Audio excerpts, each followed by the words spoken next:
Hello people! So for today's video, tayo ay pupunta sa ding. Rome! Bumili ako sa vending machine ng isang sandwich. Tapos nag-stock. Tapos bumili ulit ako. Nag-stock ulit. Hindi yun. Wala akong sandwich.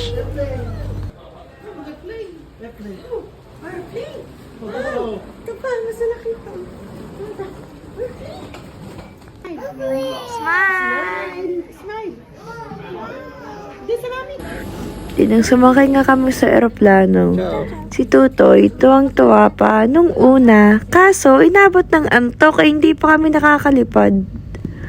Hindi niya tuloy nakita ang view. Ito na, landed na kami sa Rome, wala kaming video! At ayan, nag-zero lang kami. E di yun nga, palibasa, hindi kami sanay mag-video-video, nakalimutan na namin kuhanan ng video yung iba namin pinagagawa. Nag-ikot-ikot lang kami dito sa mall. Tapos, puntang Primark. Syempre, hindi yun makakalimutan.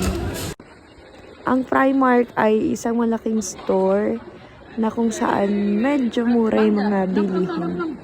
At kumain kami dito sa Popeyes. Popeye the Sailor Man. Poo. Nak, tayo ka dyan, Nak. Smile ka. Picture kay Mami. Nak, smile. At dito na nagtatapos ang ating day 1. Sa ating day 2, tayo ay pumunta sa Jollibee at Vaticano. Kaso hindi kami nakapasok sa loob. Kasi may misa. Puno na kaya hindi kami nakaabot. Kaya nag-ikot-ikot na lang kami dito sa ibang parte. Pagkatapos naming mag-ikot-ikot sa mga tourist spots, nag-ano lang kami.